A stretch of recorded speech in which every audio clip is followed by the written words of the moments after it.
Merci de rester fidèles à nos programmes. Bonsoir à toutes et à tous. Bienvenue dans le 1945. Nous sommes le 15 août 2023 et la communauté chrétienne célèbre ce jour la fête de l'Assomption. Elle commémore la montée vers le ciel de la Vierge Marie. Une journée de prière remplie de sens. Nous aurons dans ce journal les explications de l'abbé Jacques Sec. Dans ce journal également, nous parlerons de la surveillance des enfants pendant les vacances scolaires, questions de sécurité et défis pour des parents qui ont réagi dans cette édition, le prétexte l'assassinat d'un petit garçon de 5 ans à Guédiawaye.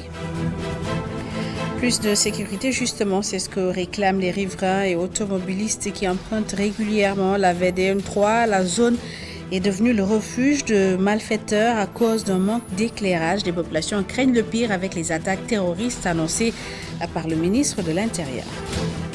Et puis ce soir, la rédaction s'est intéressée au contenu des sacs à main des femmes. Une question que vous vous êtes sûrement une fois posée. Pierre Chenoun a tenté de satisfaire votre curiosité. Ne ratez pas à son reportage. Voilà pour les titres, tout de suite le développement.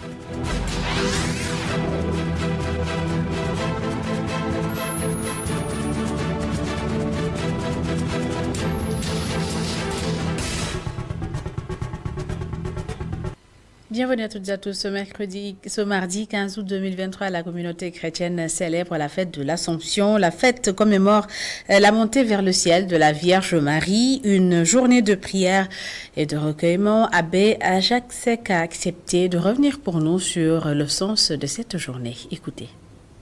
Ce qui donne un coup particulier à la fête de l'Assomption, c'est que c'est la Vierge Marie qui, après avoir vécu tout ce que Dieu a voulu, a été emportée au ciel par les anges. Alors, il y a une fête qui rend un peu, c'est pas l'Assomption de Marie, c'est l'ascension de Jésus lui-même au ciel. Mais au mois d'août, c'est Marie qui est fêtée. Mais on va aller à la messe aujourd'hui, comme si c'était un dimanche.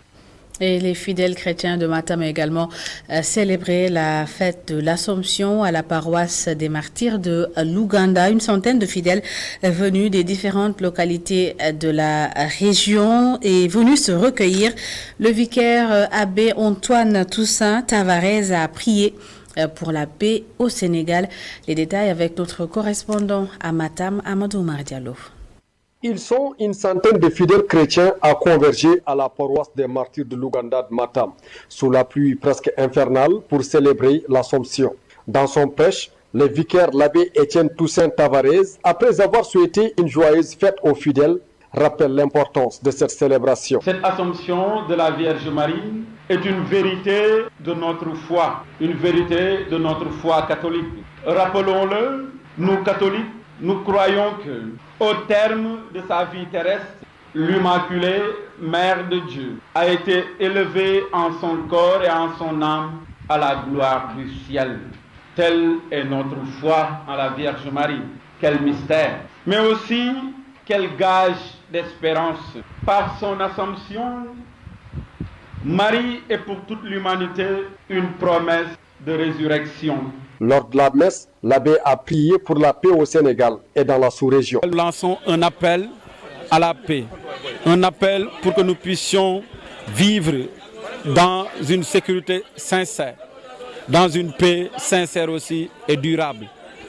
Paix à tous les Sénégalais, mais aussi paix dans la CEDEAO. De cette solennité, le vicaire de la paroisse des martyrs de l'Ouganda de Matam appelle les fidèles chrétiens à servir leurs prochains dans la paix et la sérénité.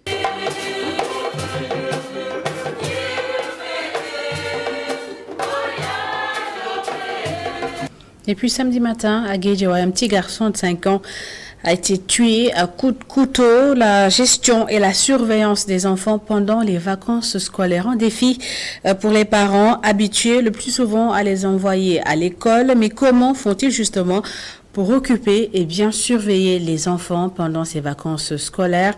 La question a été posée à certains d'entre eux et voici ce qu'ils ont répondu dans ce reportage de Khadija Nadiouf. En cette période de vacances, s'occuper des enfants devient une tâche très difficile pour certains parents. Malgré les charges de travail, cette mère de famille fait tout son possible pour assurer la surveillance de ses enfants.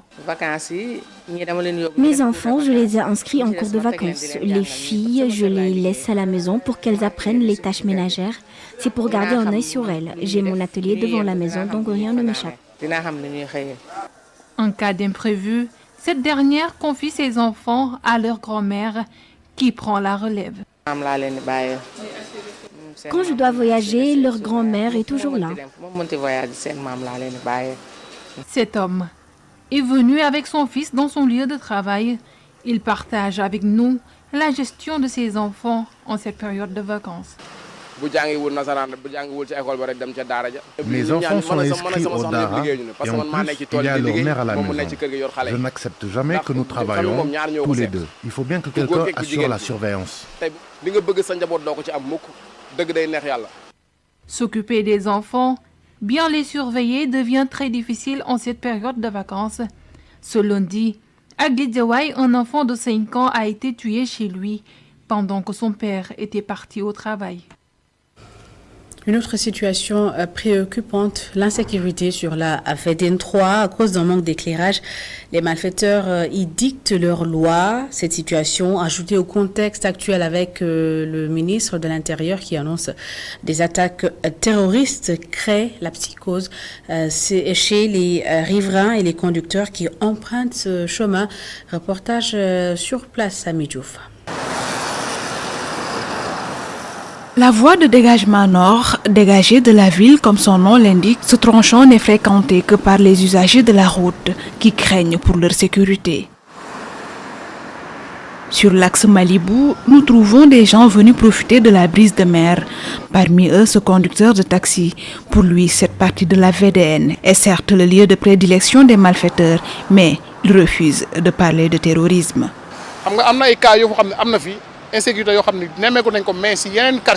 Il y a des cas d'agression, mais la plupart viennent d'ailleurs. Par exemple, ils peuvent tuer une personne et venir la jeter ici.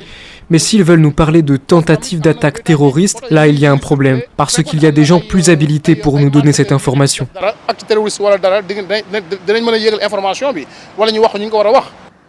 Témoin de plusieurs agressions, Mohamed Gueye exprime sa désolation. Souvent, les agresseurs arrachaient les téléphones et les sacs des passants, mais le jour où j'ai entendu parler de terroristes, je n'osais même pas imaginer ce qui allait se passer. La zone est dégagée et ils doivent renforcer la sécurité. Sur cette partie de la VDN, l'éclairage public fait défaut, selon ce jeune homme qui appelle à la mise en place des dispositifs. Le gouvernement déploie la police pour le déplacement d'un seul homme. S'il le faisait comme ça dans le secteur, il n'y aurait pas d'insécurité. Une attaque terroriste n'est pas une mince affaire. Que le gouvernement arrête de jouer avec ça. L'éclairage public et des postes de police, c'est l'unique doléance des usagers de la VDN 3 face à cette insécurité grandissante.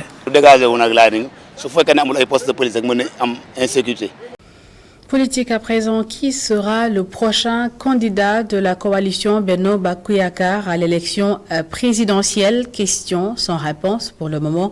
Et en attendant d'en savoir un tout petit peu plus, les nombreuses déclarations de candidature au sein de cette même coalition dérangent Maodo Malick Mbaye. Il est membre du secrétariat exécutif de l'APR. Il invite ses camarades à se mettre au travail pour maintenir leur coalition au pouvoir. Il a organisé une rencontre politique à Thiès. Les détails avec notre correspondant permanent sur place, Isidore Alexandre Sen.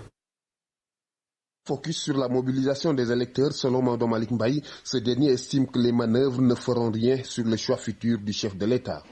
L'essentiel de nos énergies devait être mobilisé autour du ciblage des électeurs, autour de la mobilisation avec des discours porteurs du candidat qui sera choisi par le président Macky Sall. Mais ce qu'on voit comme ça, vacarme là, autour des candidatures, des candidatures à la candidature, n'est que gesticulation et animation politique. En politique, les erreurs se payent cash. Maodo Malick Mbaye avertit ceux-là qui vont emprunter un autre chemin autre que celui balisé par le président de Benno Bokk Yakaar.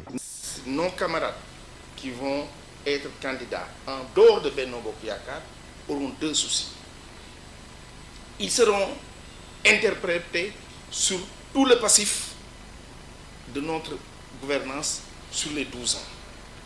Ils ne pourront réclamer aucun de nos actifs. Toutes les failles qu'ils peuvent avoir dans l'éducation, dans la santé, il doit y répondre. Et il ne pourra pas en récolter les succès devant les électeurs. Moralité, je pense que ceux qui s'agitent aujourd'hui doivent savoir raison garder. Membre du secrétariat exécutif de l'APR, il est d'avis que le chef de l'État est suffisamment éclairé pour faire le bon choix. Nous estimons que ce candidat-là doit être choisi, qui devra être choisi par le président Macky Sall, doit être un homme, pas consensuel, mais un homme de consensus. Il ne doit pas être un homme de clan. Il ne doit pas être un homme engagé dans des batailles de tranchées. Il doit être un homme qui veille les énergies dormantes pour nous donner une victoire éclatante. Maodo Malick Mbaye, face à ses militants, a profité de la tribune pour répondre à ceux qui pensent que le SEN de l'APR manque d'ingéniosité pour aider le chef de l'État. À l'en croire, le secrétariat exécutif de l'APR constitue une force, mais surtout un espace d'échange.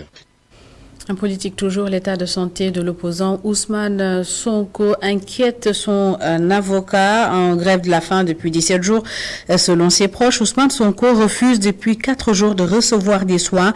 Et selon son avocat maître Cyré Clédorli, dans une note parvenue à la rédaction d'ITV, la robe noire réclame toujours la libération de son client qui, selon lui, est un détenu politique. Parlons à présent de gestion des déchets solides au Sénégal. Le Promojet prévoit la réception de 250 points de regroupement normalisés sur toute l'étendue du territoire sénégalais. Ces dispositifs de regroupement des déchets à l'échelle des quartiers devraient permettre de mieux lutter contre l'insalubrité, selon le directeur général du Promojet qui a visité les chantiers. Je vous propose de l'écouter au micro de Boudal Ndiaye. Rappeler que donc, le Promojet a engagé un important programme de construction de plus de 250 points de regroupement normalisés dans les 7 régions d'intervention du projet. Nous sommes à la première phase qui va permettre de livrer 63 points de regroupement normalisés au niveau de la région de Dakar. Raison pour laquelle, en tant que directeur du Promojet, coordonnateur des activités du Promojet, quand même de descendre sur le terrain pour apprécier de visu comme la réalité des travaux. Il se trouve qu'à Dakar, nous projetons quand même de livrer à la fin du mois d'août 29 points de regroupement normalisés. Donc il fallait qu'on s'assure quand même que la dynamique est bien réelle, au-delà quand même des chiffres qu'on reçoit. Donc il fallait qu'on voit sur le terrain, sur la réalité de l'avancement des travaux. Parce qu'habituellement, ça se fait avec des grillages, mais nous avons voulu faire avec des tubes métalliques de 30 mm de diamètre qui vont permettre quand même de durer dans le temps, de résister à la corrosion, tout cela. Nous avons aussi essayé quand même d'apporter d'autres innovations et c'est ça qui reste, c'est les travaux de finition, qui nous permettra quand même de nous assurer quand même sur la qualité des réalisations.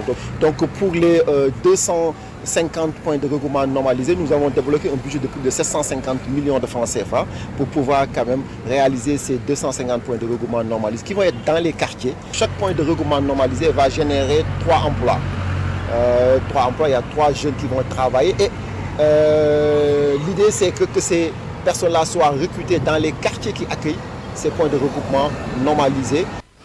Et pendant ce temps, le ministère de l'Artisanat et de la Transformation du secteur informel a signé avec le ministère de la Microfinance et de l'Économie sociale et solidaire une convention de financement au profit des acteurs du secteur. Ce partenariat a pour objectif le développement socio-économique des territoires et la création d'emplois décents et durables pour les jeunes et les femmes. Écoutons à ce propos les explications du ministre Dr Papa Amadou Ndiaye. Malgré donc l'importance de ce secteur, il doit faire face à de multiples défis, parmi lesquels l'accès au financement et à l'encadrement. Et dans nos échanges qui durent depuis un certain temps, nous avons longuement partagé sur l'objectif de faciliter l'accès, des éléments, des acteurs du secteur pour améliorer, donc, comme je viens de le dire, l'accès au financement, en sachant que le financement, non seulement dans le cadre d'une structure plus large, qui est le financement mutualisé, pour nous, un des éléments moteurs qui est la société coopérative. Le deuxième axe, c'est l'accompagnement vers la formalisation, créatrice de richesse et d'emplois décents. Et j'espère que cette convention constituera le premier jalon qui permettra d'aller après beaucoup plus loin et qui sera donc la locomotive. Parlons à présent d'un accessoire indispensable pour les femmes sénégalaises, le sac à main, qu'il soit noir ou coloré, qu'il soit coloré ou sobre plutôt, de marque ou bon marché. Chaque femme a sa préférence et chacune en porte un. Mais que représente vraiment un sac à main pour les femmes? Vous êtes sûrement posé cette question une fois. Eh bien, Pierre Chenoun leur a posé la question. Voyons son reportage. En se promenant au marché, le constat nous saute aux yeux. Chaque dame est munie de son sac à main. Qu'il soit esthétique ou pratique, discret ou imposant, rouge vif, bleu ciel ou noir ébène, les sacs accompagnent leurs propriétaires dans leurs moindres déplacements. Aïcha Fofana, une commerçante du marché, les collectionne. Et moi j'ai beaucoup de ça va aller jusqu'à 80. Et avec une telle panoplie, chaque sac est assigné à un type de sortie. Dès que je vois des sacs que j'achète. Parce que je suis femme, quand je sors, je pars aux cérémonies, soit la plage, soit des mariages. Mais au-delà du côté embellissant, le sac à main est aussi un accessoire indispensable pour emporter avec soi tout ce dont on a besoin. C'est important parce que quand je sors, je mets mon argent dedans. Je mets tous mes choses, tous les trucs, les femmes là, je mets dedans.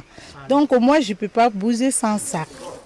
Dans sa boutique d'accessoires de mode de grande marque, une autre Aïcha nous explique que ses clientes sont de tous âges, mais surtout d'une catégorie sociale bien précise.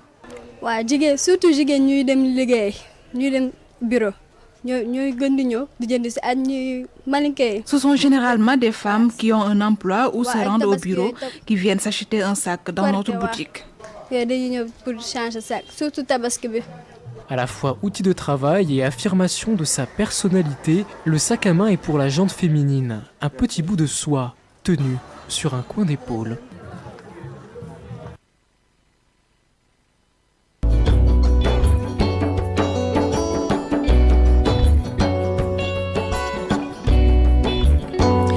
À la rencontre à présent de Pape Daouda Gueye, juriste juriste passionné de mode qui n'a pas hésité à lancer sa propre marque de vêtements, un beau parcours fait de haut et de bas que nous raconte Aïssatou Kane. Il se démarque avec brio dans l'art de façonner des costumes prêts à porter et sur mesure.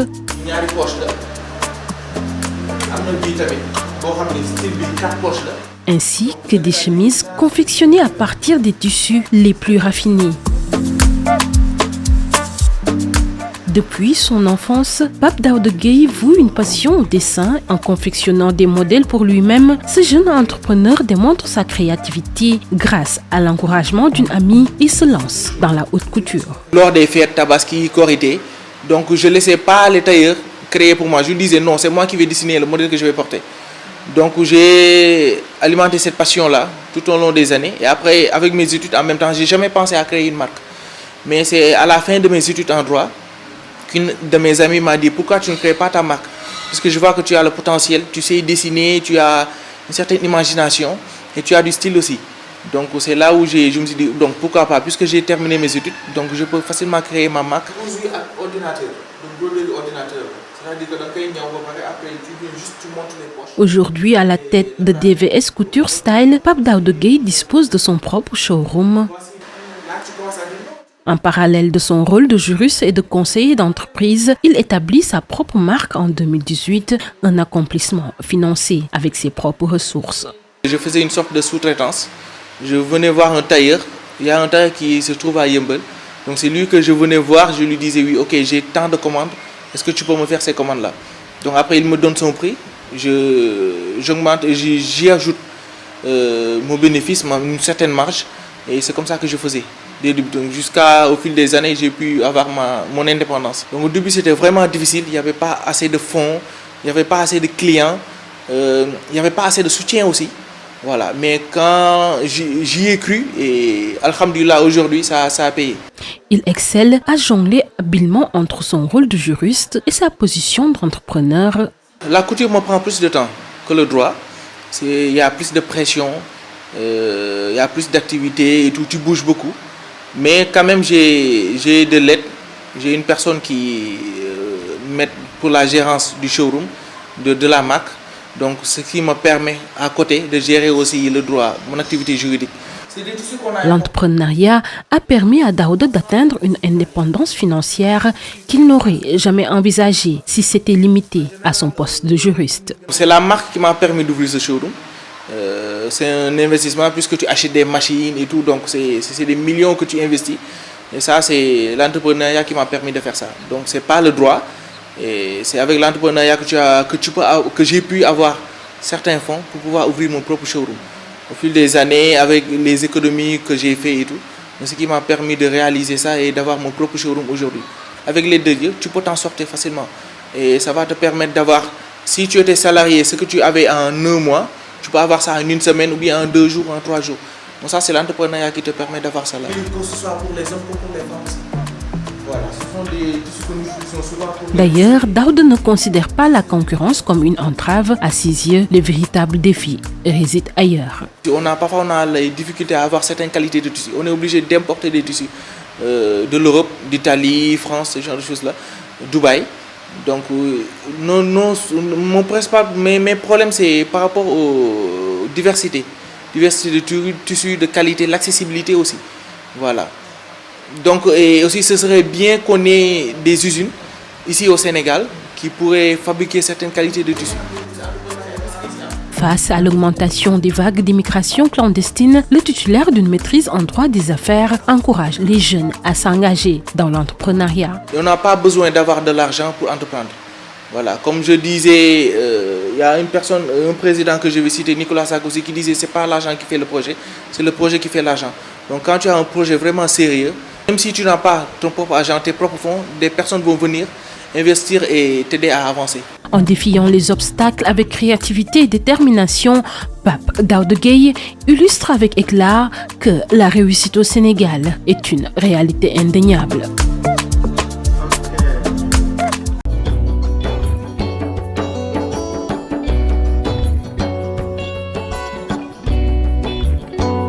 C'était donc comme tous les mardis votre rubrique Réussir au Sénégal. Merci Aïcha Toukane, merci également à vous chers téléspectateurs. C'est la fin de cette édition. Merci de l'avoir suivi. L'info continue sur emedia.sn.